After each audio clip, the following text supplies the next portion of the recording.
नमस्कार दोस्तों, मैं हूँ राम कुशवाहा और आप देख रहे हैं आपका प्यारा यूट्यूब चैनल नेचर्स लवर का हिंदी वर्ज़न। तो दोस्तों, आज का हमारा ये वीडियो बहुत ही ख़ास होने वाला है। इसमें मैं आपको एक घायल पक्षी से मिलवाऊंगा जो कि परसों मॉर्निंग हमारे खिड़की से टकरा के घायल अवस्था में पड़ी हुई थी।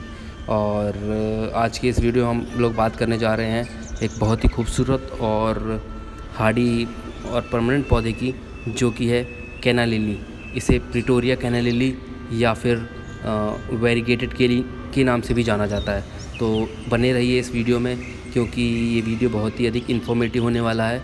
इस वीडियो में मैं आपको इसे कैसे उगाएं, इसकी देखभाल कैसे करें, इस पौधे को कितनी या फिर कैसी रोशनी पसंद है, इसको किस तरह की मिट्टी और किस तरह से पानी देना चाहिए, तापमान और आर्द्रता, मतलब ये पौधा किस तरह का टेम्परेचर आराम से टॉलरेट कर सकता है, इस पौधे की कितनी प्रजातियाँ और इसकी कटाई छटाई, प्रूनिंग एंड प्रोपगेशन कैसे की जाती है और इसको कंटेनर में कैसे उगाएं आदि, ये सब चीज़ों के बारे में मैं आपको डिटेल में समझाऊंगा। तो चलिए स्टार्ट करते हैं। वनस्पतिक नाम इसका कैना है। सामान्य नाम कैना या फिर कैना लिली के नाम से जाना जाता है और अपनी लोकल भाषा में आप वेरीगेटेड केली कह सकते हैं। जो इस पौधे का प्रकार है वो 12 मासी पौधा है, मीन्स 12 महीने ये आपको ग्रीनरी प्रोवाइड करता है और गर्मी के मौसम में ये बहुत ही सुंदर फूल प्रोड्यूस करता है।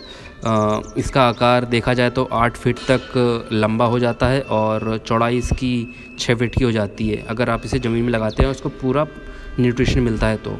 और गमले में तो नॉर्मल साइज़ का ही होता है, लेकिन देखने में बेहद खूबसूरत और आपकी जो छोटी सी बगिया जो होती है उसमें बहुत ही सुंदर वेरिगेशन के साथ अपनी ब्यूटी बिखेरता है। और सनलाइट की बात की जाए तो ये पूर्ण सूर्य इसको फुल सनलाइट पसंद होती है। फुल सनलाइट में ये अपना जो कलर होता है बहुत ही अच्छे तरीके से निकाल के लाता है। और अगर आप उसको छाँव में रखेंगे तो भी छाँव में चलता अच्छा है, लेकिन वो उसका जो वेरिगेशन गायब सा हो जाता है। ऐसा मैंने पिछले कुछ अपने एक्सपीरियंस में ऑब्ज़र्व किया है। और जो इसकी मिट्टी होनी चाहिए, जो इसकी मिट्टी में नमी होनी चाहिए, लेकिन पानी ठहरना नहीं चाहिए। जो मिट्टी होती है कीचड़ टाइट ना हो। और मिट्टी जो इसकी होती है, इसकी पीएच 6 से 6.5 पीएच इसको पसंद होता है।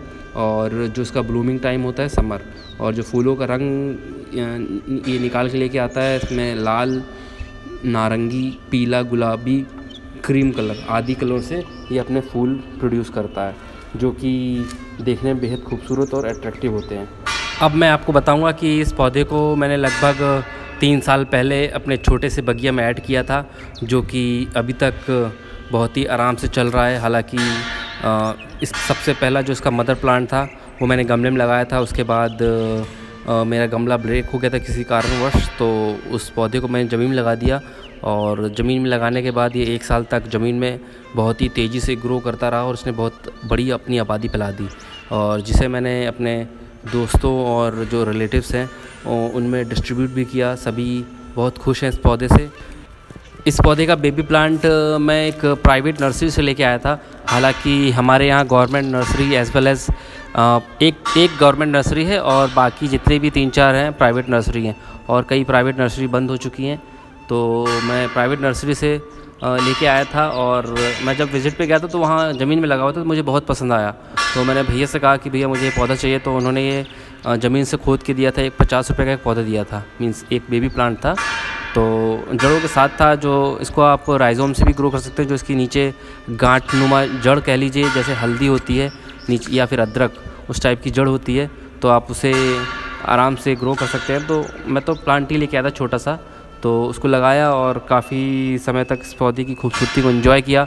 लेकिन जब मेरे गार्डन में एक पेड़ था, नीम का पेड़ था, तो काफ़ी बड़ा होने के कारण इस पौधे पे धूप नहीं जा रही थी, तो उसने अपना वेरिगेशन चेंज कर लिया। तो फिर बाद में मैंने जब उसको उठा के धूप में फुल सनलाइट में रखा, तब इसने अपना वेरिगेशन फिर से वापस ला लिया और बहुत ही ऑरेंज कलर की सुंदर सी फ्लावरिंग करने लगा। ये पौधा फुल सनलाइट को बहुत अधिक पसंद करता है, और अगर आप इस पौधे को गमले में लगाते हैं तो इसकी मिट्टी पोरस होनी चाहिए। मीन जब भी आप पानी इसमें डालें तो पानी इसकी जड़ों से होता हुआ निकल जाए ड्रेनेज होल से। अगर उसमें ठहरेगा तो फिर जड़ों में दिक्कत होती है और रूट रॉट होकर पौधा गल जाता है। और आप समय समय पर मीन जो इसकी पत्तियाँ सूख जाए तो उसको कट कर सकते हैं। और ये पौधा समय समय पर अपने बेबी प्लांट प्रोड्यूस करता है, जिसे आप निकाल कर नया प्लांट बना सकते हैं। देखिए देखने में कितना खूबसूरत है। चलिए अब मैं उस घायल पक्षी से आपको मिलवाता हूँ। देखिए देखने में बेहद खूबसूरत, और इसके पंखों का पैटर्न देखिए, डिज़ाइन देखिए कितना खूबसूरत लग रही है चिड़िया। हालांकि अभी कुछ दिन पहले ही हमारे घर में विंडोज़ का काम कंप्लीट हुआ है और शीशे लगे हैं। तो अब किस कारणवश ये वहाँ घायल पड़ी थी बता पाना मुश्किल है, लेकिन जब हमने इसको देखा तो काफ़ी बुरी कंडीशन में ये बेहोश थी और हिल भी नहीं पा रही थी। लेकिन जब मेरी बेटी वहाँ खेल रही थी और उसकी नज़र पड़ी तो उसने ज़ोर से चिल्लाया और बुलाया। तो जब हमने जाके देखा तो वाकई में ही वहाँ एक घायल चिड़िया थी और काफ़ी बुरी हालत में थी। तो मेरी मम्मी ने उस चिड़िया को उठाया और हमने सोचा कि इसको चोट लगी है तो उसको बचाना ज़रूरी है। तो देखिए, और हमें समझ नहीं आ रहा था तो क्या किया जाए इसके साथ। तो ये देखिए मेरे बेटी का जो छोटा सा स्टॉल है खिलौनों का, तो हमने इसी में बैठा दिया। देखिए इसकी चोंच देखिए, इसमें ब्लड भी दिख रहा है, दिख रहा होगा आपको। देखिए इसकी आंखें खुल नहीं पा रही थी और काफ़ी बुरी हालत में पड़ी हुई थी। तो हमने इसे बचाना ज़रूरी समझा तो हम इसे उठा लाए। और मेरी बेटी काफ़ी ध्यान से इसको देख रही है और घबरा रही थी कि इसको क्या हो गया। और जब हम इसको उठा के लाए तो चिड़िया काफ़ी परेशान सी प्रतीत हो रही थी, लेकिन कुछ कर नहीं पा रही थी। लेकिन अब उसको काफ़ी शायद से एहसास भी हो गया था कि हम उसका बचाव कर रहे हैं। तो वो बेफिक्र होके थोड़ा सा उसने पंख फड़फड़ाया और देखिए मेरी बेटी कुछ खिला रही है इसको, लेकिन कहाँ, वो अभी चोट घायल है तो कहाँ खाने वाली है वो। तो फिर मैंने सोचा क्यों ना इसको थोड़ा सा पानी पिला दिया जाए। तो बेबी कह रही थी ठीक है पानी पिलाते हैं। तो बेबी का एक छोटा सा खिलौना मैंने उठाया और उसमें पानी डाला और उसको पिलाने की कोशिश की, लेकिन वो चिड़िया अपनी प्यारी भरी नज़रों से हमें देखती रही और शायद से उसको अंदाज़ा भी हो गया था कि उसे कोई ख़तरा नहीं है हमसे। तो वो देखिए देखने में कितनी खूबसूरत है, आप भी देखिए। हालांकि छोटी दिख रही है लेकिन छोटी नहीं है, फुल साइज़ चिड़िया है ये। देखिए ब्लड देखिए, हल्का सा ब्लड दिख रहा होगा। तो अब मैंने इसे पानी पिलाने की कोशिश की।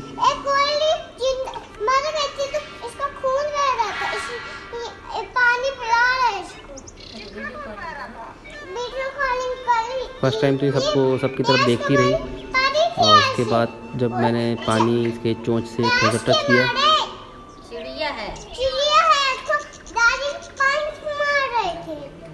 तो उसने पिया तो नहीं, लेकिन आई थिंक उसका जो इतना टाइम पीरियड उसको मिल गया रेस्ट का, तो उसके बाद उसने अपनी ताकत इकट्ठा की और फिर वो फुर्र से उड़ गई। और इसके बाद हमें काफ़ी अच्छा लगा कि हमने चलो कम से कम उसकी मदद की।